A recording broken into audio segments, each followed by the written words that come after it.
with a 1982 Indiana University PhD.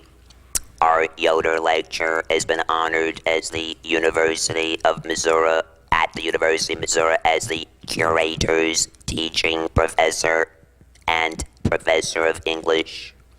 She's also been named, now is it, Elaine, is it Cohen, the Cohen Distinguished Visiting Professor at the University of North Carolina and Duke University for years 2011 through 2012.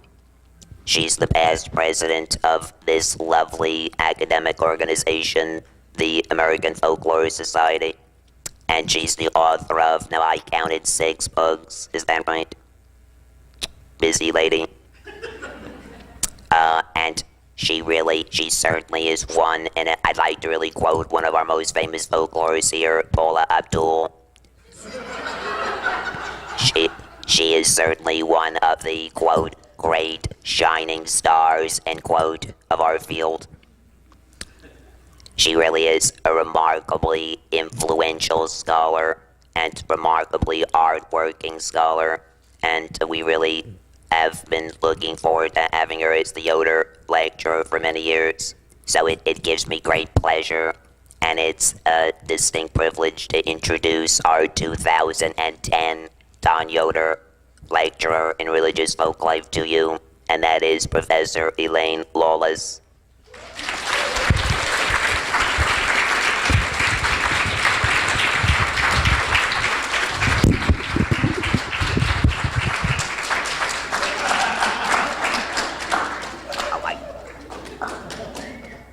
Thank you. Elaine, I forgot to announce the name of your talk.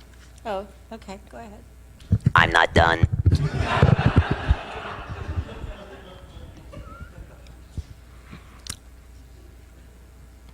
Elaine's address today is What Zora Knew, a Crossroads, a Bargain with the Devil, and a Late Witness. Dr. Lawless.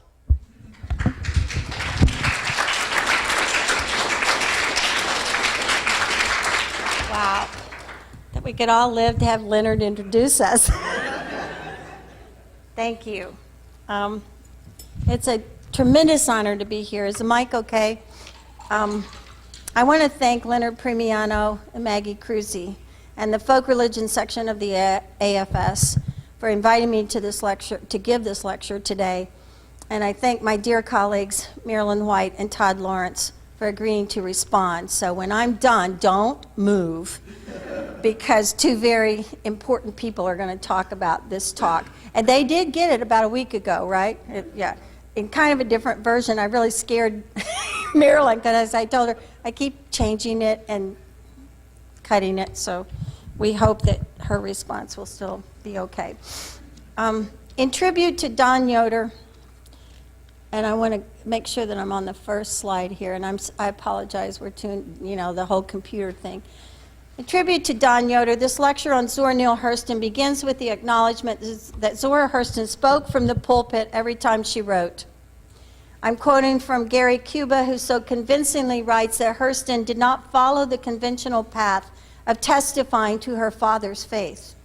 Although she loved the rhapsodic rhythm and language of her father's church and the blacks she heard singing, testifying, signifying, preaching, and praying, quote, what Hurston preached was a very active preaching of undertaking the challenge to know the self by way of the spoken and the written word. According to academic markers, Zora Hurston wrote during the, quote, modern period of academic letters. To say this is to suggest that Zora would know and appreciate disciplinary boundaries and genre distinctions. Yet to know Zora and her work is to know that she was perhaps the first and foremost interdisciplinary researcher, writer, and scholar long before such language and understanding became the vogue. Her short stories were autobiographical. Her autobiography was perhaps the very first recognizable memoir, again long before this word had become the fashion. Her scholarly folklore work emerged in print as Mules and Men, arguably the very first creative nonfiction book of the 20th century, and one that has sustained its presence as a viable contextual study of African American language, dialect, storytelling, and traditions well into the 21st century. Her autobiography, Dust Tracks, was an act of pure oral storytelling put to pen. Her book on voodoo, Haitian voodoo, Tell My Horse, reads like an eclectic travel guide, replete with social commentary, a strong feminist discussion of how poorly women are treated in Jamaica, foodways excursions, and snapshots of zombies walking around in the dead heat of the day, along with plenty of photos and descriptions of locals being read by the Loa. The Sanctified Church includes one long sermon, folk tales, Zora-inspired definitions of shouting, incantations, vignettes of Eatonville personalities both inside and outside the church, dialect, and it begins with a chapter on herbs and herb doctors. The curious reader hoping to learn all Hurston has to say about the Sanctified Church will walk away with only a faint glimpse of the complexity of that setting. Zora Hurston was not one to follow the rules of living, loving, researching, writing, or preaching. In Dust Tracks, she writes of herself, "I was always asking and making myself a crow in a pigeon's nest. It was hard on my family and surroundings, and they in turn were hard on me. I was full of curiosity, like many other children. I got few answers from other people, but I kept right on asking." Zora knew and trusted that the very best writing, and the only writing that she could do, would have to come from her own experiences. Much of what Zora knew and wrote came from her deep wellspring of personal knowledge, intuition, gumption, and drive. Her own words illustrate best how she trusted what she knew in her heart to be true, and once she was on a path, there generally was no stopping or turning her around. I love what one unidentified narrator on a film says about her: "Zora can tell you to go to hell and make you enjoy the journey." So today I will have quite a bit to say about what Zora inherently, instinctually knew. Generally, what she knew did right by her, kept her moving, kept her writing, kept her thinking, and kept her from getting entrenched in the various political wrangles of the times. Not always, though. Sometimes what Zora knew got her into trouble with various folks on both sides of the river, as she would put it, and for good reason. But never once in all my reading of her writing, her letters, her plays, essays, and fiction, have I ever once even heard the suggestion of an apology for anything she said or did. She never second-guessed herself. She thought that would be a waste of time. She never apologized. Well, it was already out of the bag, wasn't it? And rarely, if ever, felt she had made a wrong turn. Unless it was that pig killing in Jamaica that she begged the men to carry out on her account. She hadn't bargained for the numerous discomforts she encountered on that particular trip, but even then she ended her chapter noting that the pig jerk made in Jamaica was absolutely the best in the entire world, and she had tasted a great deal of it. Hurston's most respected biographer, Robert Hemingway, says Zora was bodacious, audacious, flamboyant, outspoken, independent, stubborn, foul-mouthed at times, completely captivating at others, steely in her resolve, unflinching in her love for her people, convincing in her admiration of the lives, lore, dialect, faith, and humanity of Black people everywhere, but particularly in her beloved American South. I suspect I first learned of Zora Neale Hurston from Bill Ferris when I had the opportunity to teach American folklore at Yale with him and Alan Tullis many years ago. I remember going to the rare book rooms of the Beneke Library at Yale and sitting in the cold marble of those rooms during the dead heat of summer and reading Zora's letters to Carl Van Vechten and Langston Hughes. I did not know who Carl Van Vechten was then, but I certainly knew Langston Hughes. As often happens with me, I became much more interested in Zora Hurston than Langston Hughes. I've come back to Zora this year with renewed enthusiasm. Like perhaps many of you, I have taught Mules and Men so many times that I can practically recite portions of it from memory, but it remains fresh and a joy to introduce students who have never read it.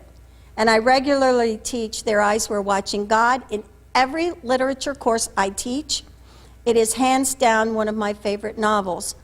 I'm always blown away when I read Alice Walker's endorsement, quote, "There is no book more important to me than this one." Alice Walker said that. And I think she's read a lot of books. But she said that about Zora Hurston's Their Eyes Were Watching God. Pretty heavy stuff, this writing by Zora. And we all know the story of how Walker tramped around in an overgrown cemetery to place a marker where she hoped Zora Neale was buried. And before, can you go back one? I'm sorry, Tom. To the not one more. One more. The first one. Okay, it won't show. All right, so just start with the little girl. And what I want to tell you, the first one you've been staring at for so long is actually, it's reprinted in a lot of, that one is reprinted in a lot of different things. This photo was taken by Lomax during the Federal Writers Project, and Zora worked for him and took him to Florida, to all of the places that she knew so well. And this is not Zora. Alan Lomax writes that this is actually not Zora Hurston. He saw this beautiful woman, and you know Alan, right? So he took this picture, and he's been saying ever since it actually wasn't Zora Neale. It was a woman that caught his fancy during the field work, and it's everywhere. This is Zora Hurston, right? But it's really not Zora. So the next slide is actually Zora Hurston. And these should go regularly. Poor Tom should not have to do them. Go back to the very first one of her. A note about these slides, I've collected them from a variety, these are her parents. I've collected these from a variety of sources. There are a lot of online sources. Most of them do not have dates, and so I had to kind of guess at the chronology. So these should go regularly, and it's just sort of something, you know, to distract you from the text here as I go through. Chronologies of Zora Hurston's life continue to be generated as more information is discovered about her. It is rather legendary now that she lied about her age all the time. Early sources put her birth date at 1905, but it has since been confirmed from a long-forgotten family Bible that she was born in 1891. And given her energy and youthful appearance, no one ever questioned her tweaking of the dates. She first began lying about her age when she landed in Baltimore and could only get free schooling if she was 16 or under. So without hesitation, she told them she was 16. So what would be difficult for us to imagine, even impossible, were the realities of life for Zora during the 1920s and the 1930s. Her parents and grandparents worked on cotton plantations before her father moved the family to Eatonville, Florida, the first incorporated black community in America.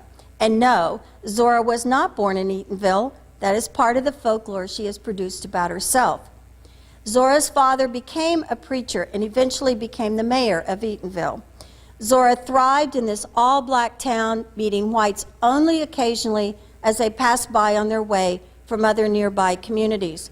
At least in her youth, racial conflict was not a part of her daily life.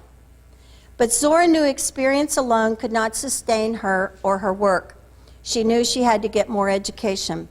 Her father had no money and her beloved mother was dead, yet Zora knew she had to continue going to school. She yearned toward the horizon, and her family laughed at her uppity notions. Where does that impulse come from?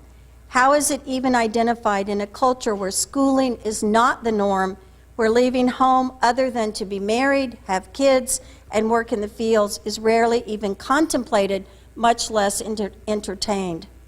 Dust Tracks on the Road helps us understand this yearning. She writes longingly about the horizon. I used to climb to the top of one of the huge chinaberry trees which guarded our front gate and look out over the world. The most interesting thing that I saw was the horizon. Every time I turned, it was there and the same distance away. Our house then was in the center of the world. It grew upon me that I ought to walk out to the horizon and see what the end of the world was like. The daring of the thing held me back for a while, but the thing became so urgent that I showed it to my friend and asked her to go with me, and she agreed. We sat up in the trees and disputed about what the end of the world might look like when we got there, whether it was sort of tucked under like the hem of a dress, or just a sharp drop-off into nothingness. So we planned to slip off from our folks bright and soon the next morning and go see, and I could hardly sleep that night for the excitement of the thing. Her friend decides the excursion is too daring, and Zora was crushed. I went home and hid under the house with my heartbreak. But I did not ever give up the idea of my journey. In truth, the rest of Hurston's life was her response to this yearning. After living with several of her brothers and feeling trapped, Zora took the unusual and perhaps life-altering job of serving as the maid to a performer in a Gilbert and Sullivan touring troupe. She loved the glamour, the clothes, the people. Traveling with the troupe got her out of Florida. She headed north. She went to New York. She visited Harlem. The seeds were sown. She took odd jobs until she could pass the preparatory exams to enroll at Howard University, where her studies were stimulating and rewarding. There she met and studied with Elaine. She joined the literary club and began submitting her writing in the school magazines. In 1921, her story, John Redding Goes to Sea, was published, and her poem, O Night. Now just imagine this. It's 1921.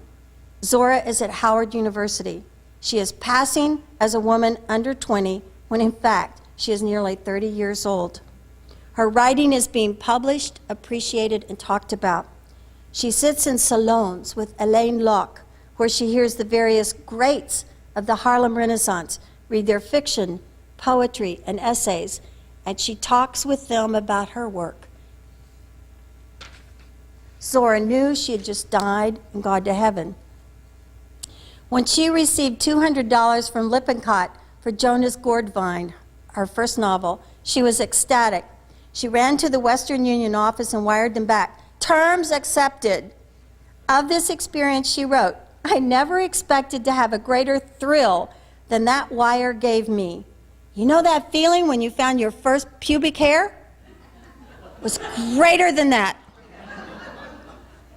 Later, Hurston studies at Barnard and Columbia, the first black woman to do so.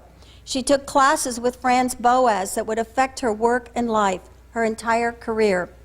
Boas was a gruff, small man with a thick German accent, a bushy mustache, and a deeply scarred cheek. I read Boas's work this summer, trying to listen and hear what Boas was saying to Hurston and the other students in his classes in 1925. Boas left Germany to do ethnographic fieldwork with the Eskimo. His extensive published work argued passionately that these remote, seemingly primitive peoples were pretty much like everybody else on the planet. They were born, they grew up, they married, they had children, they lived, loved, hunted, ate, danced, told stories, survived a harsh climate, and eventually died. When he returned to Columbia University, Boas took as his major challenge debunking the received wisdom of the time, the hierarchical history of mankind model that placed civilized people at the top as the most progressive, with barbarics somewhere below, and primitives at the bottom as the least progressive and least civilized. This pre-anthropological stance that held sway in Europe was based on the completely unverified notion that civilized, quote, progressive people's brains were larger and more fully developed than those down the progressive chart. This would mean that blacks and Native Americans and other ethnic groups thought to be, quote, less progressive would naturally have smaller heads. So Boas sent the only person he thought could get the job done down in Harlem with crude calipers to measure the heads of African Americans walking around on the streets. Who did he send? Zora Neale Hurston. He told everyone she was the only person he'd ever met who could convince a complete stranger to let her measure their head. And of course, Zora got the job done, and together, she and Franz Boas managed to blow that theory right out of the water. No surprise, perhaps, to us. The heads of African Americans in Harlem were pretty much the same size as whites of the period. There's certainly other folklore about Zora that circulates among folklorists and literary scholars. Her studies at Barnard and Columbia have been verified, but I had always heard, and I've even told my students, some of whom are in this room, and former students, that Mules and Men was her dissertation, but that Columbia would not accept it because it was so strange and unscholarly. I'd heard that Boas rather liked it. He did endorse it in some printings of the book, but that the defense committee at Columbia would have none of it. Where were the footnotes? Who can read this dense dialect? Why is she using first person as though she is a participant? On and on and on. I could just hear this committee. I've been on those committees, right? Malinowski and Herskovitz were the models of the day. Margaret Mead and Gladys Reichard were teachers of Zoras, and they had sailed through with more traditional ethnographies.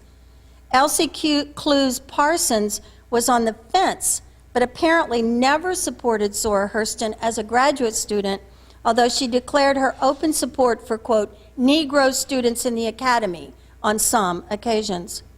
At one point, in a letter dated April 17, 1932, Hurston asked Ruth Benedict for departmental financial support to return to Haiti. She knew Benedict was keen on the work in Haiti and wanted to visit there herself. Hurston writes, I believe I scarcely scratched the surface there. I could do it very cheaply, as living conditions in Haiti are very easy if one goes native, as I would certainly do. $500 or less would be enough for transportation and 6 months' work. At the same time, Hurston was applying for another Guggenheim for her field research and listed Benedict as one of her references.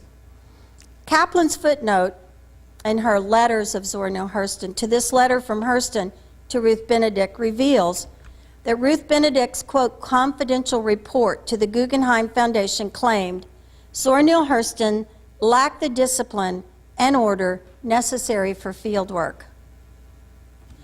Benedict's negative assessment apparently failed to convince the Guggenheim Foundation because Zora eventually received 2 Guggenheims to continue her work. Right on. But scratching the surface of the documents now available reveals fairly quickly that this wrenchingly poignant story of how Zora didn't get her PhD suggests the story is not quite so neat. Her story is, in fact, seriously complex and complicated by the racial realities of the times.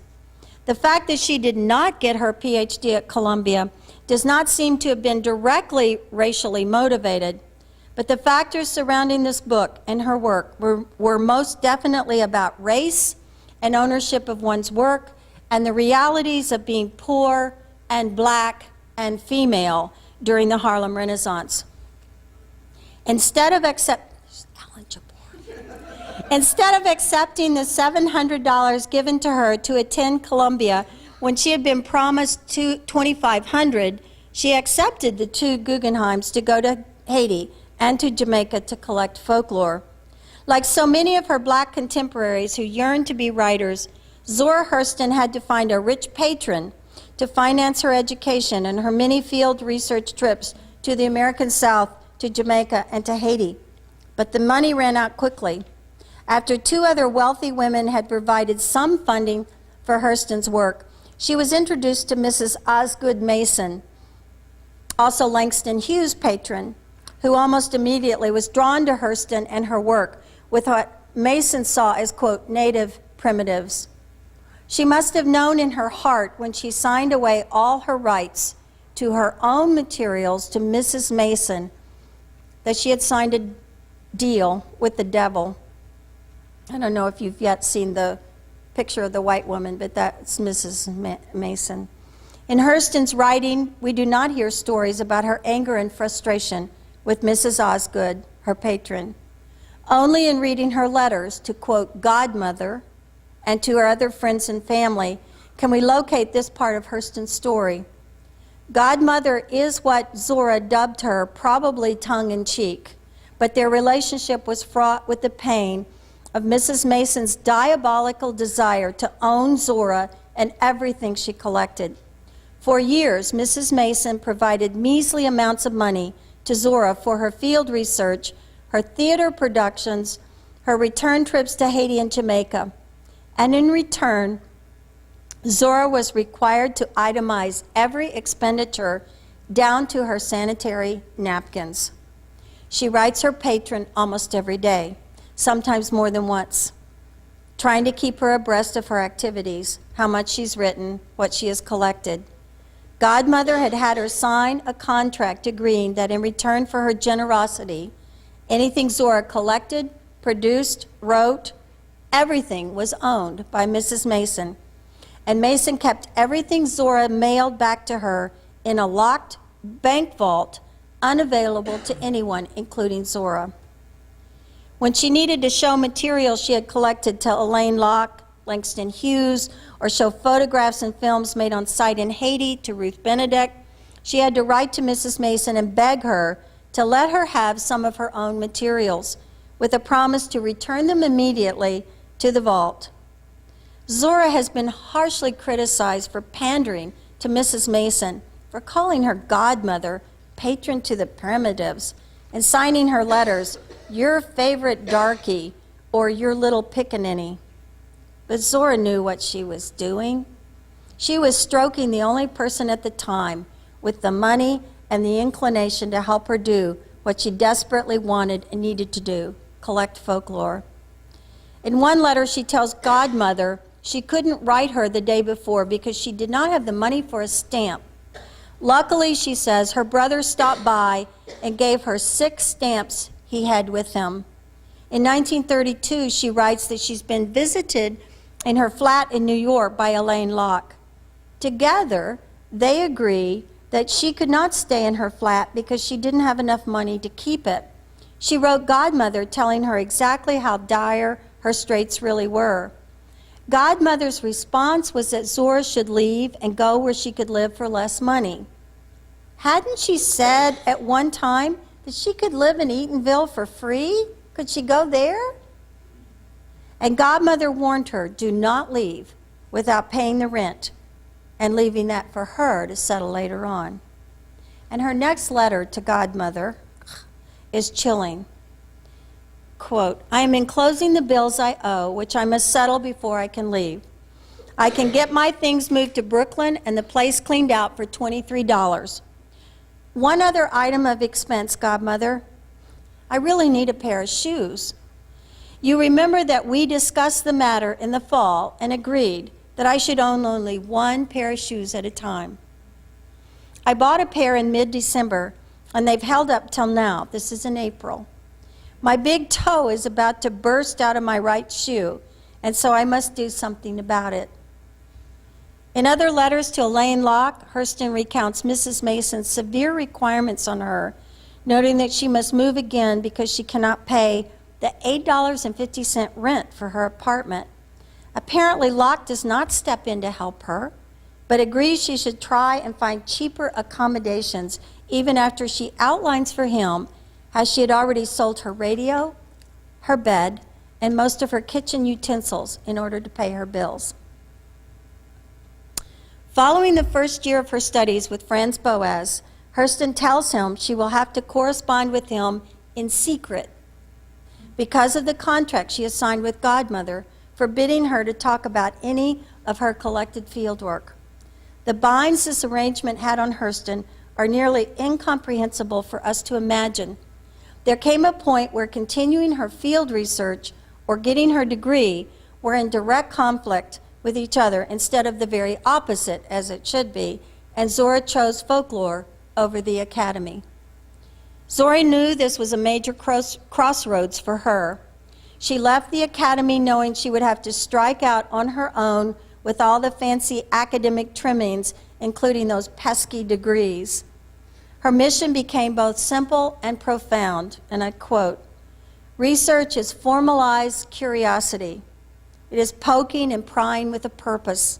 It is seeking that he who wishes may know the cosmic secrets of the world and they that dwell within." In all her folklore collecting, publications, and in her literary writing, Zora wrote what she knew. Long before Boas wrote about the equality of black and white brains, Zora knew. She knew even as a young woman in Eatonville how blacks were perceived by whites. Without the post-colonial language we now throw around so casually, she knew all about the exotic other, about how whites fetishized the primitive blacks, how they believed the notion that blacks were pure in their primitive state, innocent and uncomplicated. As early as 1925, long before her work with Boas, she wrote the short story Drenched in Light, a slightly veiled autobiographical story of a young black girl who swung on the fence gate and traveled into town in the fancy cars of the passing whites. Here we once again meet the young Zora, now named Isis, no accident, a girl named as an Egyptian goddess, swinging on the fence gate, traveling down the road with strangers, and performing for white folks in the town just down the road. Isis takes her grandmother's prized red tablecloth with the white pom-poms dangling all around, and she dances in the street to the music. Everyone stops to watch the dark, barefoot girl twirl in a dervish for their enjoyment.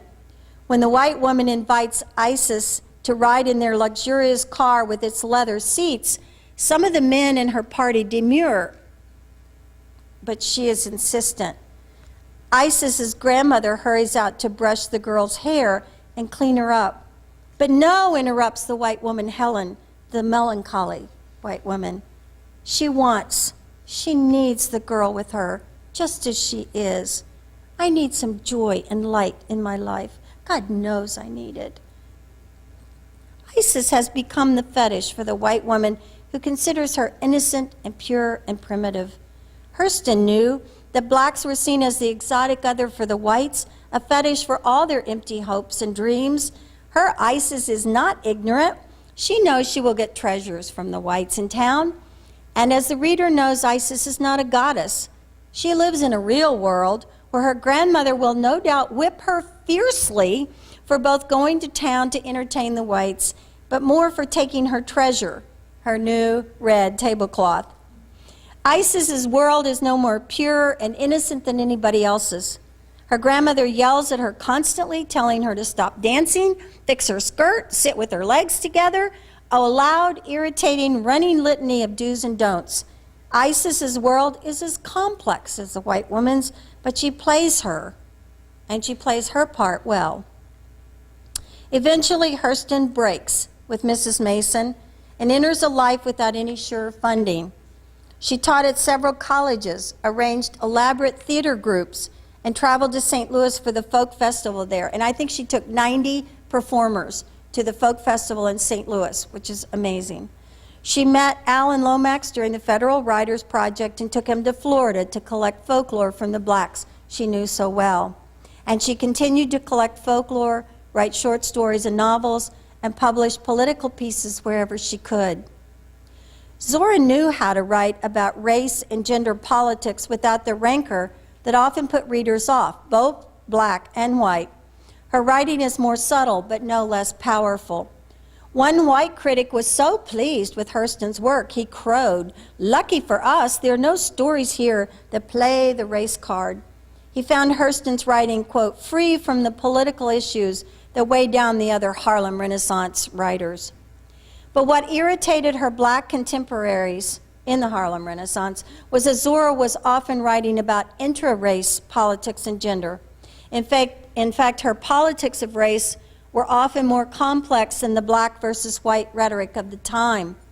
She held her own people accountable time and again for their own intra-racism, for color politics that pitted black faces against those lighter in skin tone, or class discriminations within the black community, as in her powerful essay, My People, My People. She decried what she called the lie that when push comes to shove, blacks will stand with blacks and whites will stand with whites no matter what. Had she believed that, we would not have some of her very best work. Color Struck, a play that illuminates how intra-racial discrimination can destroy people's very souls and deny them life's most precious pleasures. or Sweat, one of the most powerful stories about an abused woman we have in all 20th century literature. In Dust Tracks, she writes, quote, "So I sensed early that the Negro race was not one band of heavenly love. There was stress and strain inside as well as out. Being black was not enough. It took more than community of skin color to make your love come down on you." It is true we don't hear very many stories about her own experiences with discrimination, but that does not mean it did not happen. Because she did not shout out about her own experiences, the boys of the Harlem Renaissance declared her a traitor to her own people. She did not, they said, write about the race problem, but in truth she did, all the time. In her essay, How It Feels to Be Colored Me, Hurston begins with a tongue-in-cheek joke she used often, quote, "I'm the only Negro in the United States whose godfather on the mother's side was not an Indian chief." In her more private moments, she would let her frustrations out. In a letter to Dorothy West in March 1927, Hurston writes, "Life has not been kind to me, not always, and so perhaps the heel of life has left its print in my face." Her public face was to flaunt her self-confidence. Sure, she would claim, "I've been discriminated against, but it doesn't make me angry. I just can't imagine how anyone could resist the pleasure of my company." Zora also knew when and when not to air the dirty laundry. In Dust Tracks nor in any other of her writing do we hear about the fierce disagreements with Langston Hughes over the play Mule Bone. To understand this story and the disagreement requires reading her letters with an ear to the way in which she protected both herself and Langston, at least to a degree. Zora had heard an oral story during her field research about two men arguing over who had shot a dead turkey. Their argument was so fierce that one man killed the other over it with a sun-blanched mule bone. From the stubborn mule who appears multiple times in her work, Mr. Buzzard's mule, the mule too obnoxious to die. Oh, of course, he did eventually die. So they let it run the town, and its leg bone in this story is used to kill a man. The story is called The Bone of Contention, and Hurston used this oral story she had heard to write and publish a short story by the same name. During this time, she and Langston Hughes were really good friends, writing often, even traveling through the South together. At some point, Zora invited Hughes to help her create a play out of this short story. By the time he agreed, Zora had already written the play and was only asking for editorial help and his lyrical ear for the dialogue. They worked on it together with Louise Thompson, perhaps Hughes's girlfriend at the time, as typist. At some point, Hughes insisted they change the argument over the turkey into an argument over a girl, and Zora hit the ceiling, eventually taking the play out of his hands and leaving town with it.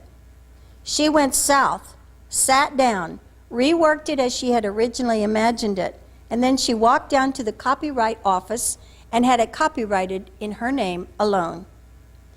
Little did she know that Hughes had made a copy of the play, and after reworking it the way he imagined it, he went down to the copyright office and had it copyrighted in his name alone. Zora was fit to be tied. It was never produced in their lifetime, and scholars are still arguing about what actually happened. But to her credit, in Dust Tracks, she does not trash Hughes. But everyone in the Harlem Renaissance seemed to blame Zora for the fiasco, openly discussing her belligerent behavior and her this and her that. Many scholars still blame her for this trouble over Mule Bone, insisting that Hughes was a better person and would never have stolen any of Hurston's work. But I trust Zora on this one. I would, wouldn't I? I trust her indignation, the fierceness of her stance, her complete refusal to ever defer or back down. This story and the play were hers. She knew it as deep in her soul as she could protect it, and protect it she did. Reading both versions and learning more about Zora, I also trust her in her belief that staying close to the oral story she had collected in the field made more sense and was truer to the people who had told it to her than shifting the argument to a disagreement over a girl. Hughes had eventually told her this approach would be more sexy. But Hurston never wanted sexy. She wanted truth, as much truth as anyone could stand. She believed in the power of the oral stories, the idioms, the music, the language, the disagreements that were all part of the Black experience as she knew it in every bone of her body. No, on this one, she claimed, Hughes was dead wrong. Ironically, the two writers argued over a play and lost. The argument became personal, and the play became their own mule bone of contention. In 1921, she wrote Mrs. Mason, who'd also, of course, been Hughes's patron, "Honest godmother, it requires all my self-restraint to keep from tearing that gin hound to pieces." But that's the end of it. That's the last I'm going to say. Perhaps above all, Zora knew the power of silences. She never wanted to write dust tracks on a road, but when her books were not selling well, as she had hoped, Lippincott, her publisher, urged her to write an autobiography. First she said, well, I haven't lived long enough, I'm not dead yet or old enough, and she declined. But later in desperation, she complied, and she began the work reluctantly with these words. Like the dead seeming cold rocks, I have memories within that came out of the material that went to make me. Time and place have had their say. So you will have to know something about the time and place where I came from in order that you may interpret the incidents and directions of my own life.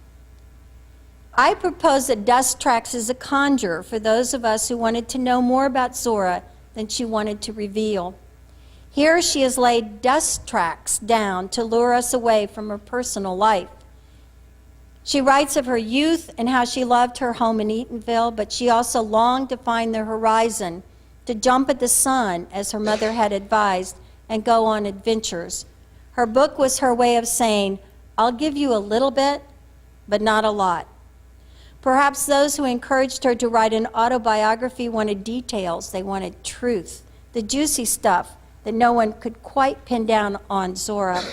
Her silences are so profound, they boom loudly in their resistance to probing into her private life. At one point in a letter to a friend, Zora says, what is the truth? I don't know if anyone is actually ready for the truth. What Zora wrote, rather than the autobiography everyone was clamoring for, was a memoir, mostly an oral story put to paper. The story of her birth holds all the power and mystery of a community narrative. Here we anticipate, finally, the truth. But like a true storyteller and the conjured trickster, Zora writes, Chapter 3, I Get Born. Quote, this is all hearsay. Maybe some of the details of my birth as told to me might be a little inaccurate, but it's pretty well established that I really did get born. I didn't make that up. Dust Tracks certainly does nothing for our curiosity and concern over Hurston's unhappiness in love. She was married at least twice, perhaps 3 times, it's not clear. Once to a man 26 years her junior. Go Zora. That one only lasted a few weeks. At least one of these men, if not 2, hit her on occasion, a glimpse of which we see in Tea Cake's behavior.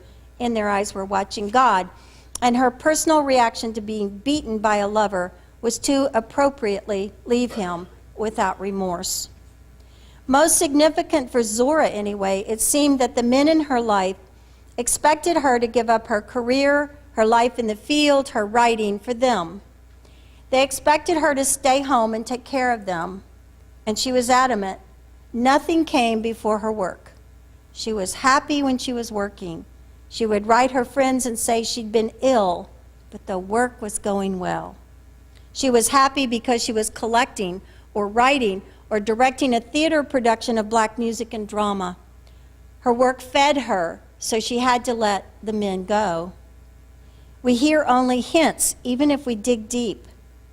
In a letter dated winter 1929, she writes to Langston Hughes, quote, "Poor Willie, I wish he'd just get a divorce. That's what I'm going to do.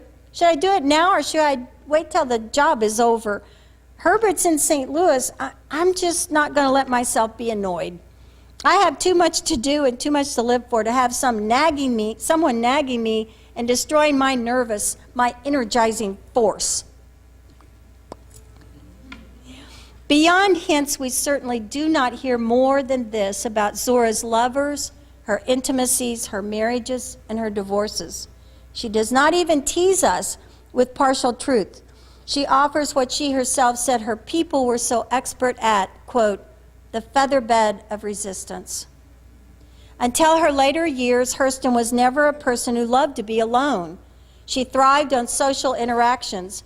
She took trains, buses, and drove old beat-up cars from the deep south to Baltimore, to Washington, D.C., to New York on a regular basis. She loved parties, dresses, hats, intellectual discourse.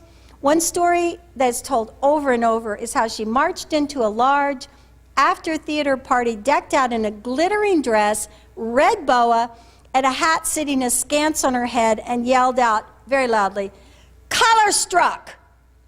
on the evening that play opened. Twice in her life, she bought and lived on a houseboat in Florida, but swore it came to wear on her to be alone so much. She went back to Eatonville, which felt like home, when she was totally broke, sick, and homeless. For a time, I wanted to argue here that this was the way she wanted it, that aloneness was something she chose over marriage and companionships that would not allow her to work. I do still believe that, but I also believe Zora lost faith, if she ever had any, in love and marriage. And I believe she was deeply saddened by this fact. I was reminded of Zora when I recently went to see the movie Eat, Pray, Love, when one of Julia Roberts' lovely boyfriends in the movie says one thing that really resonated for me as I was working on this material. He says to beautiful Julia, "You don't need a boyfriend, you need a champion." And that, I feel, is what Zora needed, a true blue person who loved her, who would also champion her and her work, who would stand by her, go with her, sustain and help her feed her when she needed that, and applaud her when she was successful, and hold her up when she wasn't. But sadly, who could that be? Who would go on field trips to the South multiple times and live in turpentine camps, or go to Haiti and live for no cost by going native? Who would have the time, the energy, or the money to do this? No one, she learned. No one could do this. I believe her sadness about the lack of love in her heart, in her life, is best evaluated by the way we read her last published book, Seraph on the Swanee. The first thing any critic wants to point out about this book is that it is the only thing Hurston ever wrote about white people. True, it is a deeply disturbing novel about a husband and a wife. She takes his abuse and never demurs.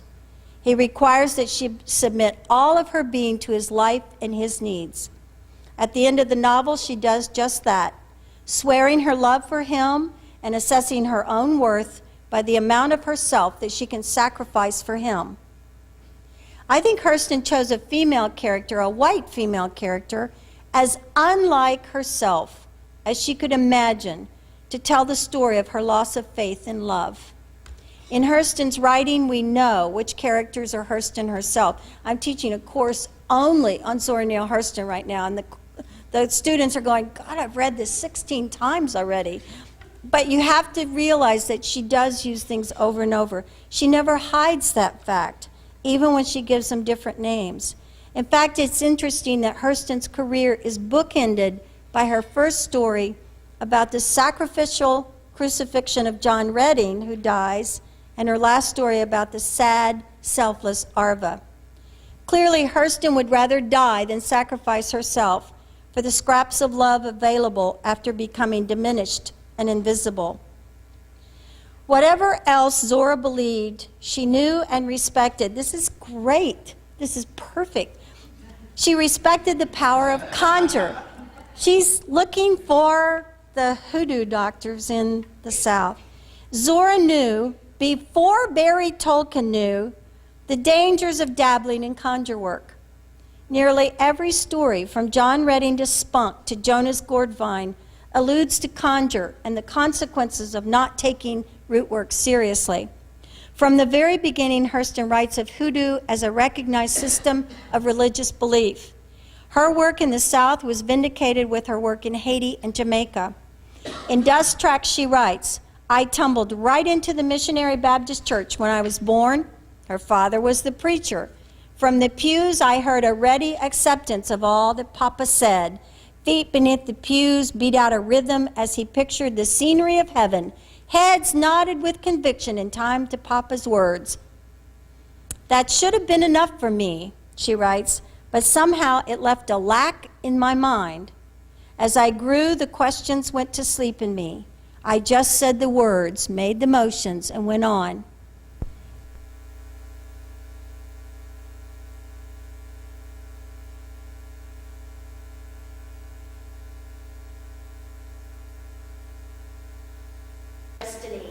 It seems to me that I have been given a mind and willpower for that very purpose.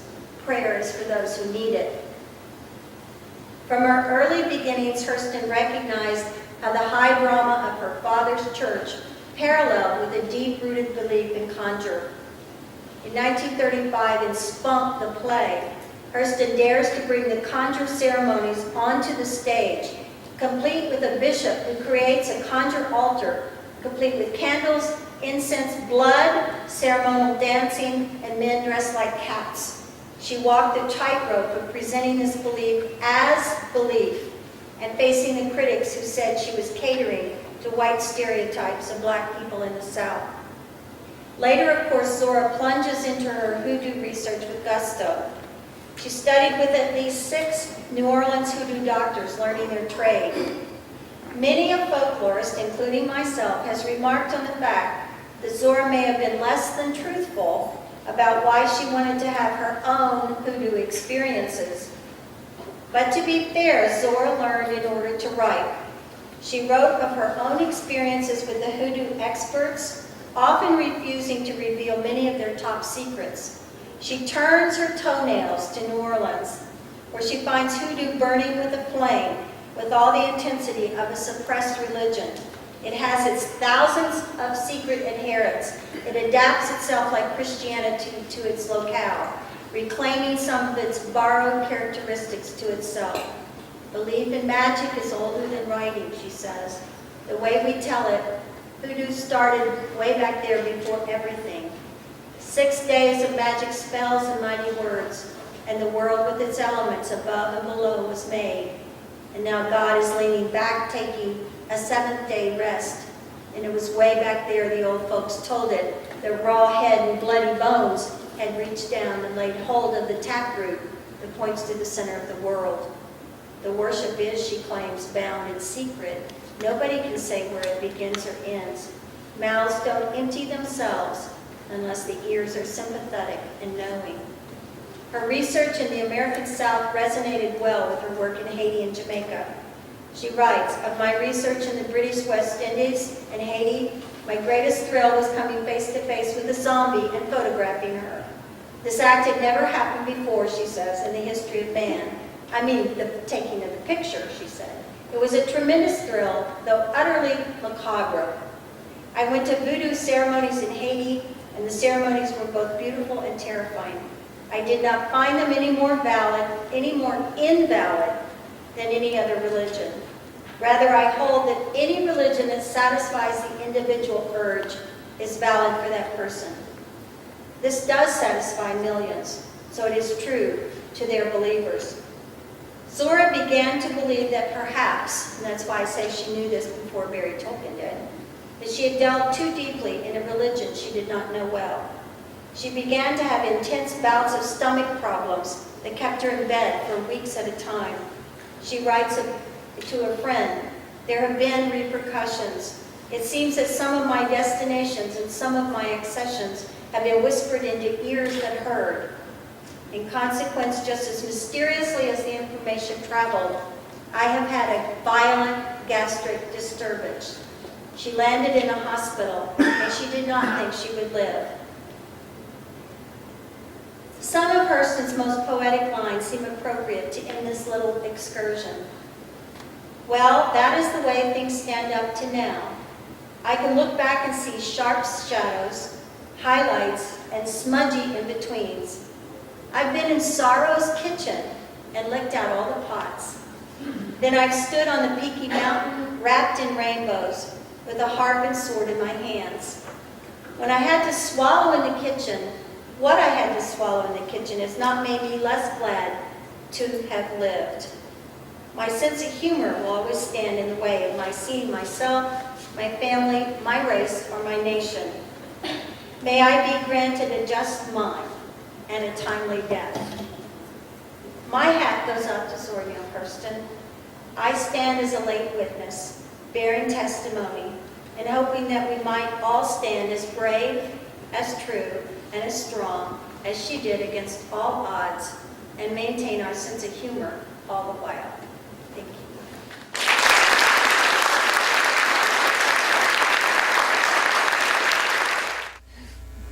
So it is now my honor to introduce the two distinguished scholars who are respondents to Dr. Elaine Lawless's Don Yoder lecture this evening.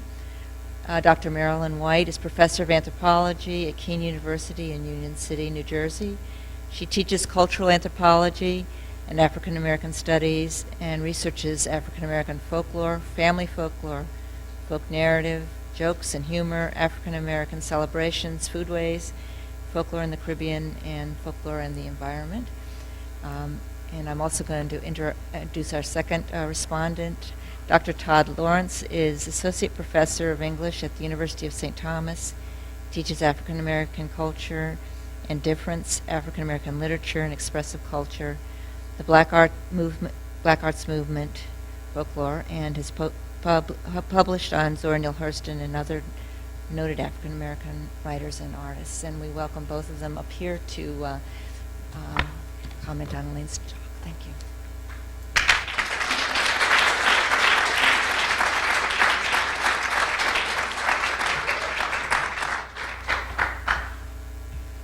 Thanks. As I was listening to you, I was saying, where'd she get that information? And I didn't remember giving it to anybody, but somebody. It's great to be here, and I love this crowd. I hardly ever make the evening sessions going, but it's, and then I was debating about, okay, should I have wine with dinner? Yeah, what the heck? But then I'll have espresso, so I can be jacked up a little bit. But I want to thank all of you, and Elaine in particular, for the invitation to be responded to the paper. One doesn't say no to Elaine, and especially when the topic is Zora Neale Hurston. So the good thing was, at least from our point of view, that she didn't change it too much. So I might have to jerry-rig a couple of things in here to make it make sense. I really love the paper because it was so wide-ranging, and especially examining Hurston's life and writings, but also, quote-unquote, correcting the various misreadings of Hurston. Through her paper, Elaine has helped us know what Zora knew as someone who grew up in the segregated South, who figured out how to get an education, who also figured out how to make a living and a life by using her connections. Elaine talks about Zora as a trickster. I love that concept.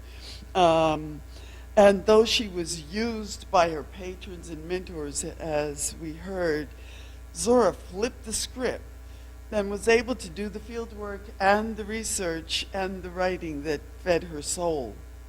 Elaine ties this in nicely with the concept of the crossroads, that place associated with choices, power, and tricksters. Could it be this trickster quality that led the white critic Elaine mentioned not to recognize the power of race and gender and political issues inherent in Hurston's work. Along these lines, Elaine cites Hurston's essay, quote unquote, How It Feels to Be Colored Me, and says that, quote, Hurston begins with a tongue-in-cheek joke she used often. I'm the only Negro in the United States whose grandfather on the mother's side was not an Indian chief. Elaine then noted that Hurston was, quote, not yet ready to get serious about being colored. I think that might have been in the original. I'm not sure if you left it in. But I would argue that Hurston was playing the trickster then, and that she was deadly serious about being colored. The joke plays on the racism in the United States that led too many African Americans to want to deny their African heritage. If they could claim in this instance a Native American heritage, especially as a descendant of a chief, then perhaps that might translate into an equality that was denied those of strictly African descent. At this point, I don't even want to get into whether they might also be playing the trickster. At any rate, Hurston, however, lets us know that since she can't or doesn't claim Indian descent, she therefore must be of full African descent. Through the joke, as a trickster, she is announcing that she is willing and able to handle whatever a racist society might throw at her. We might also extend this to a sexist society as well. Elaine notes this aspect of Hurston's character as she explores the contretemps, might be a better word for that, between Hurston and Hughes, and says about Hurston, quote, I trust Zora on this one. I trust her indignation, the fierceness in her stance, her complete refusal to ever defer or back down. Because of this, I wonder if we should interpret the ending of the play Spunk when the conjurer dies as Elaine wrote in the original, quote unquote, the safer route to take.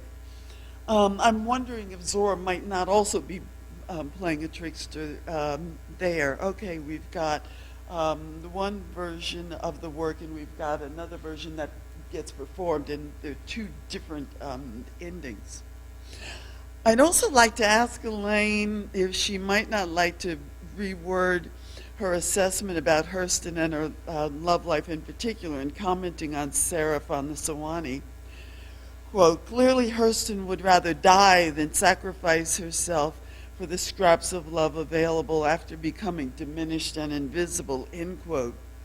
This is certainly true of Ara and Seraph, but if anything, as Elaine has shown, Hurston would rather do her work than make the love sacrifice. I don't want to die, I want to do the work. Regarding Zora's study of hoodoo, Elaine states that, quote, Zora learned in order to write. She wrote of her own experiences with the hoodoo experts, often refusing to reveal many of their top secrets, end quote. I would argue, at least in this case, that Zora learned in order to know. Elaine quotes Zora, speaking about her studies of hoodoo, quote, mouths don't empty themselves unless the ears are sympathetic and knowing.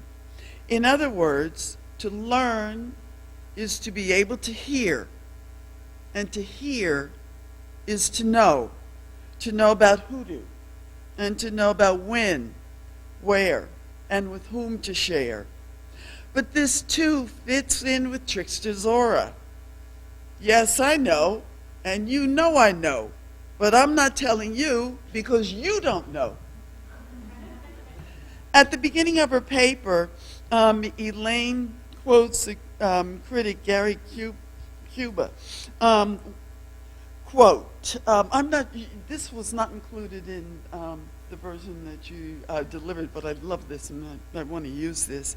In the original, the quote was, what Hurston preached was the very act of preaching, of undertaking the hermeneutical challenge to know the self by way of the spoken and written word, end quote. Considering Elaine's other work with women and women's voices in formal and informal preaching, her many other scholarly works, and now this paper on Zora Neale Hurston, that statement could very well apply to Elaine herself.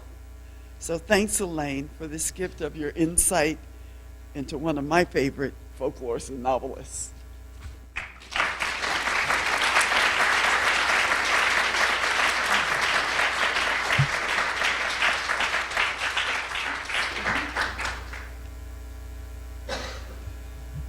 Okay, so it's quite an honor to follow two such lovely ladies up here at the podium. I'm really happy to be here.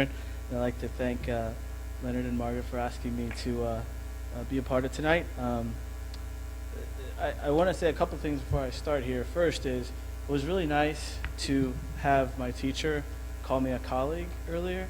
And yeah, I wasn't expecting that. It made me feel really good. I hope that she still will want to call me a colleague after I finish this. Just no particular reason. No particular reason. Just saying, maybe it might not be very good. I don't know. And the other thing is, well, here's the reason, because I didn't really know what a respondent is supposed to do. So, I mean, I'm just going to go do what I'm doing here, and I hope that it'll be okay, and I hope that everybody will not want to chase me out of the room. Okay. So the truth is that Elaine is really the person most responsible for my standing here today, not just because she suggested to Leonard and Margaret meet my name for the job, but more importantly because it was with her that I first seriously studied Zora Neale Hurston's work when I was a second-year graduate student at the University of Missouri. It was in her class on folklore and literature that I began to write an essay that would later appear in the venerable old journal Southern Folklore, which basically she got me in that as well. With two other classmates, one of whom I think is here in the room. She's over there. It might be that article launched my career, or at least it got me onto the very, very, very, very, very outer margins of the map of Hurston's scholarship, and for me that's been good enough. So Elaine's been talking to us tonight about what Zora knew. And I think it's certainly important to think about that, especially in light of the theme of this year's conference, lay and expert knowledge. There might not be any literary figure who embodies both elements of that theme as well as Zora Neale Hurston does.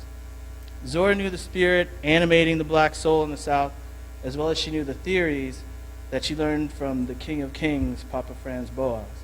She knew how to tell a good story as well as she knew how to properly collect one. She showed the games, jokes, tales, and beliefs of black folks to be both art and science. Along with many other black scholars, she helped to give the study of black cultural expression a shape and contributed to the creation of a new area of scholarship that required an expertise that only a few people had at the time. To her peers, her ability to connect with the people she studied must have appeared to be almost innate. She was therefore the perfect person, and I'm going to tell a story here that is not my story. It came from Jump at the Sun, actually, the recent documentary about Zora Neale Hurston, so don't blame me for this story. She was the perfect person for Alan Lomax to have along with him, as Elaine talked about, on this trip down south to collect folk songs, because Zora could speak both languages, that of the people and that of the scholar. This made her useful, but it also made her company and counsel somewhat perilous, because her notions about the people she studied were imbued with this kind of power that must have seemed to have come from the people themselves. So in the film, we're told, I think by Dorothy West tells this story in the film, that Zora convinced Lomax to darken his skin so that he would be more acceptable to the black communities that they planned on visiting. I don't know what's more outrageous, that she so boldly instructed her white male expert companion, or that he actually took her questionable advice seriously. According to the film, this happened, right? So I suppose this anecdote goes to show that the reputation of Zora's sense for black Southern culture and her work with the people. Lomax did what she told him, perhaps because he believed her to have some kind of perception beyond his own. And yet, contrastingly, Zora's work as a scholar, as Elaine talked about in her paper, and writer, was often criticized throughout her career. As Elaine explains, and this is the mules and men that she told all her classes. This came right into my head whenever I was thinking about this. Mules and Men seems to have been rejected as being insufficiently scholarly for a dissertation. And then later in 1937, When Their Eyes Were Watching God was published, Elaine and other black luminaries almost universally panned it as having nothing to do with the movement of Negro modernism. This strange perception of the supposed dilemma of talent and skill is evident in Wallace Thurman's description of the character Sweetie Mae Carr in his 1932 romantic clef of the Harlem Renaissance, Infants of the Spring, which is based on, this character is based on Zora Neale Hurston. And he says about Sweetie Mae Carr, her repertoire of tales was earthy, vulgar, and funny.